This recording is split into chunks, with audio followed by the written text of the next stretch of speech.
Right now আমি আছি হচ্ছে এখন ফুকেটের সেই ওল্ড টাউনে। এই যে আমার পিছনে যেটা দেখতে পাচ্ছেন ইয়েলো কালারের সব বিল্ডিংগুলো পুরোনো আমলের। এটা হচ্ছে আপনার ফুকেটের মধ্যে অনেক বেশি ফেমাস।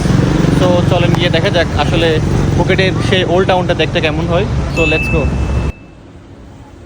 এখন যাচ্ছি হচ্ছে আমি সেই ওল্ড টাউনের ভিতরে। এটাই জাস্ট আপনাদের যেটা দেখালাম এটা হচ্ছে ওল্ড টাউনের জাস্ট সামনের ভিউটা। বিল্ডিংগুলো হচ্ছে আসলে তেমন কোনো মার্কেট বা দোকান না, এগুলো হচ্ছে ওদের জাস্ট স্মৃতিটা ধরে রাখার জন্য। এখানে ভিতরে কোনো মার্কেট বা শপিং মল তেমন কিছু না, জাস্ট জাদুঘরের মতো। এটাই হচ্ছে ফুকেটের মেইন ওল্ড টাউন। এটাই হচ্ছে ফুকেটের সেই ওল্ড টাউনের মেইন গলিটা, যেখানে হচ্ছে আপনারা দেখতে পাবেন বিভিন্ন রং বেরঙের বিল্ডিং। এক এক বিল্ডিং আপনার এক এক রং দিয়ে সাজানো। এদিকে হচ্ছে আপনার লোকাল দোকান আছে।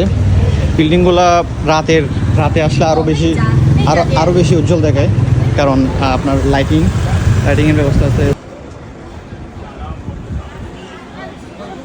আর এই গলিতে ঢোকার পর একটা জিনিস যেটা বুঝতে পারলাম, আপনার নিচের সব গ্রাউন্ড ফ্লোরে হচ্ছে আপনার সবগুলা market, local market.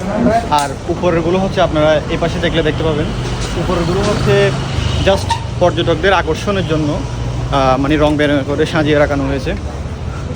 I think এই জন্যই এই গলিটা অনেক বেশি famous. Look at this shop, wow! এই গলিটা আপনার এই সাইডে আরও অনেক দূরে পর্যন্ত গেছে।